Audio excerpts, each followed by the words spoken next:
Hello சிட்டுக்குட்டீஸ், இன்னைக்கு க்யூட்டான 4 கதையை தான் நம்ம பார்க்க போகிறோம். என்ன கதையிலன்னு பார்த்தீங்கன்னா, பூனை கதை, குரங்கு கதை, கழுதை கதை, கடைசியாக ஆட்டுக்குட்டி கதை தான் நம்ம பார்க்க போகிறோம். குரங்கும் பூனையும். ஒரு கிராமத்து வீட்டில் குரங்கும் பூனையும் இருந்துச்சு.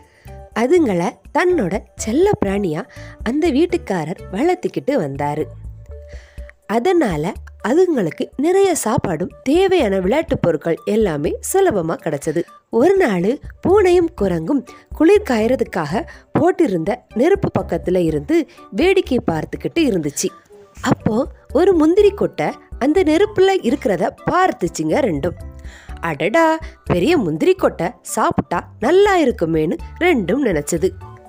அப்போதான் குரங்கு பூனையை பார்த்து பேசுச்சு. இந்த வீட்டிலே துணிவானவன் நீங்க தான். எப்படி பார்த்தாலும் நீங்க தான் அந்த கொட்டையை சூடுபடாம வெளியே எடுக்க தகுதியானவர்னு சொல்லுச்சு. உடனே ரொம்ப தைரியத்தோடு அந்த முந்திரி கொட்டையை வெளியே எடுக்க முயற்சி செய்தது பூனை. நெருப்புல இருந்த முந்திரி கொட்டை ரொம்ப சூடாக இருந்தது. அதனால பூனையோட கை கால் எல்லாம் சூடு பட்டுச்சு. ஆனா குரங்கு அந்த பூனைய உசுப்பேத்திக்கிட்டே இருந்தது. கடைசியா பூனை அந்த முந்திரி கொட்டைய நெருப்புல இருந்து வெளியே எடுத்தது. வெளியில வந்து விழுந்த முந்திரி கொட்டைய டபக்குன்னு எடுத்து தின்னது குரங்கு. சூடுபட்ட பூனை முகஸ்துதி செஞ்ச குரங்கோட பேச்சு கேட்டு ஏமாந்து போனதை நினைச்சு வருத்தப்பட்டது. இந்த கதையோட நீதி பார்த்தீங்கன்னா, முகஸ்துதி செய்பவர்கள் உங்கள் உழைப்பில் தங்கள் தேவைகளை நிறைவேற்றுகிறார்கள். விலங்குகளின் குழந்தைகள் தினம். ஒரு காட்டுல சிங்கராஜா வாழ்ந்துக்கிட்டு வந்தாரு. அவரு காட்டுல குழந்தைகளுக்கு தினம் கொண்டாடணும்னு நினைச்சாரு.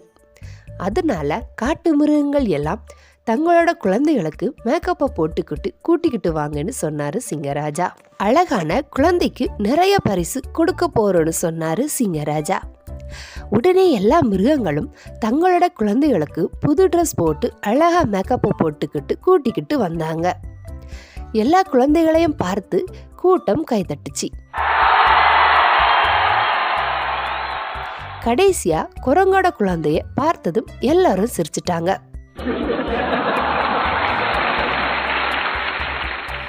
மூக்கு தட்டையா வாய் கோணலா இருந்த குரங்கோட குட்டி அழகா இல்லைன்னு எல்லாரும் சொன்னாங்க. அப்போ சிங்கராஜா கேட்டாரு, குரங்காரே, இந்த கூட்டத்துல அழகான குழந்தை யாருன்னு கேட்டாரு.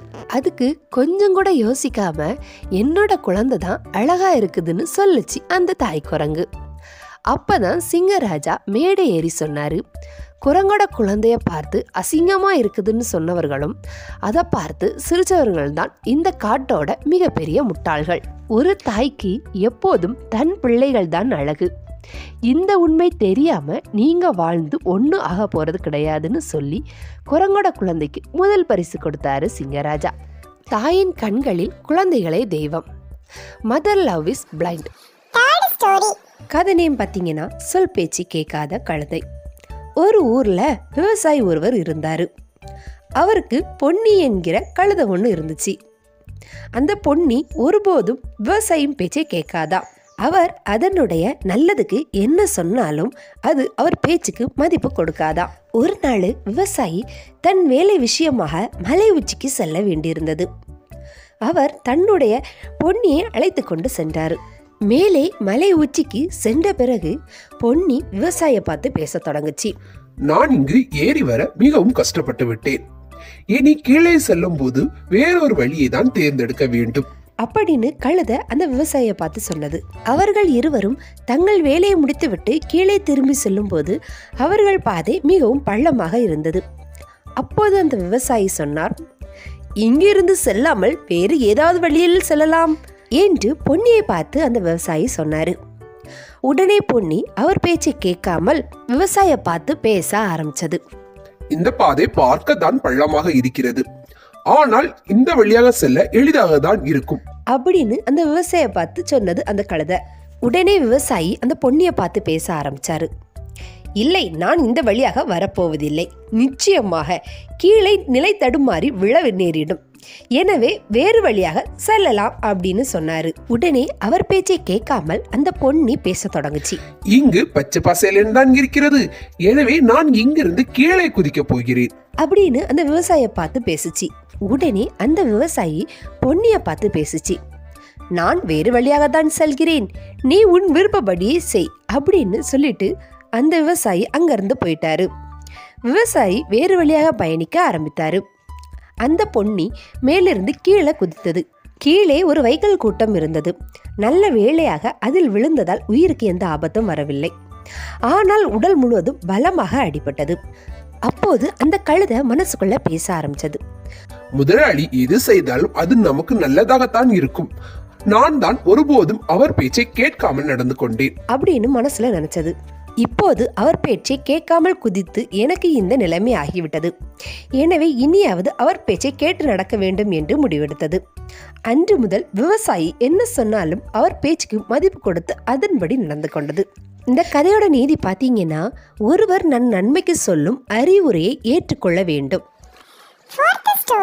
ஓநாய் ராஜா வாழ்க. ஓநாய்கள் அதிகம் வாழுற காட்டுக்குள்ள ஒரு ஆடு வீடு கட்டி வாழ்ந்துகிட்டு வந்துச்சான். அந்த ஆட்டுக்கு ஒரு மனைவியும் குழந்தையும் இருந்ததாம். அந்த காடு ஆபத்து நிறைந்த காடு அப்படிங்கிறதுனால காட்டு மிருகங்கள்ட்ட இருந்து எப்படி தப்பிக்கிறதுன்னு அந்த ஆட்டுக்குட்டிக்கு தினமும் பாடம் நடத்துவாங்க அம்மா ஆடும் அப்பா ஆடும். ஒரு நாள் வீட்டு வாசலுக்கு வந்த அப்பா ஆடு, நான் சந்தைக்கு போயிட்டு வரேன், யாரும் வந்து வீட்டு கதவை தட்டுனா நம்மளோட பாஸ்வேர்டு இருக்குல்ல அதை சொல்லு அப்படின்னு அந்த அப்பா ஆடு அந்த ஆட்டுக்குட்டியை பார்த்து சொல்லுச்சு. அதுக்கு அந்த ஆட்டுக்குட்டி, அப்பா எனக்கு பாஸ்வேர்டு மறந்து போச்சு, நீங்கள் திரும்ப சொல்லித்தாங்கன்னு கேட்டது. உடனே அப்பா ஆடு சொல்லிச்சு, நான் உனக்கு பாஸ்வேர்டு சொல்லித்தாரேன், ஆனால் நீ ஞாபகமாக வச்சுக்கோன்னு சொல்லிட்டு ஓநாய் ராஜா வாழ்க அப்படின்னு அந்த பாஸ்வேர்டை சொல்லிச்சு. உடனே அந்த அப்பா ஆடு அந்த ஆட்டுக்குட்டியை பார்த்து சொல்லிச்சு, நீ அந்த பாஸ்வேர்டை சொல்லுன்னு. உடனே அந்த ஆட்டுக்குட்டி சொல்லிச்சு, ஓநாய் ராஜா வாழ்க அப்படின்னு. உடனே அப்பா ஆடு சொல்லிச்சு, இந்த பாஸ்வேர்டை மட்டும் சொன்னா நீ கதவை திறக்கணும் அப்படின்னு சொல்லிட்டு சந்தைக்கு போனது. அப்போ பார்த்தீங்கன்னா அங்கே ஒரு ஓனாய் இருந்து தன்னோட குழந்தைகிட்ட பாஸ்வேர்டு சொல்கிறத மறைஞ்சிருந்து கேட்டுக்கிட்டு இருந்தது. அப்பா ஆடு அங்கிட்டு போனதும் வீட்டு கதவை தட்டுச்சு அந்த ஓனாய். உடனே அந்த ஆட்டுக்குட்டி பாஸ்வேர்டு சொல்லுங்கன்னு கேட்டது. உடனே அந்த ஓநாய் ராஜா வாழ்க சரியா சொல்லுச்சு. ஆனால் காட்டு மிருகங்கள்கிட்ட இருந்து எப்படி தப்பிக்கணும்னு தினசரி பாடம் படித்த ஆடு ஓநாயோட குரலை கண்டுபிடிச்சது. உடனே, அடடா, உங்களோட குரல் ஒரு மாதிரி இருக்கு, எங்க அப்பாவுக்கு ஓநாய் மாதிரி கூரிய நகங்கள் இருக்கு, அதை கதவோட இடைவெளியில காட்டுங்கன்னு சொன்னது ஆட்டுக்குட்டி. உடனே அந்த முட்டாள் ஓநாயும் கதவு இடைவெளியில தன்னோட கூரிய நகங்களை காட்டுச்சு. வந்திருக்கிறது ஓநாய்தான்னு சந்தேகத்துக்கு இடம் இல்லாமல் தெரிஞ்சுக்கிட்டது அந்த ஆட்டுக்குட்டி. உடனே அந்த ஆட்டுக்குட்டி தந்திரமா ஒரு யோசனை பண்ணுச்சு. அம்மா, அப்பா ஏன் இப்ப திரும்ப வந்திருக்காரு, இது சிங்கராஜா வர்ற நேரமாச்சேன்னு சத்தமா சொன்னது அந்த ஆட்டுக்குட்டி. அதை கேட்ட ஓநாய், என்னது சிங்கராஜா வர்ற நேரமானு சொல்லிக்கிட்டு அங்க இருந்து ஓடி போயிட்டு. ஆட்டுக்குட்டி அந்த ஓநாய விரட்டிட்டேன்னு மிகவும் சந்தோஷப்பட்டது. தன்னுடைய புத்தி கூர்மையை நினைச்சும் மிகவும் சந்தோஷப்பட்டது. இந்த கதையோட நீதி பார்த்தீங்கன்னா, தகுதி உள்ளவையே பிழைத்திருக்கும். Survival of the fitness. இனி இதே மாதிரி அடுத்த கதையில சந்திக்கலாம். பாய் குட்டீஸ்.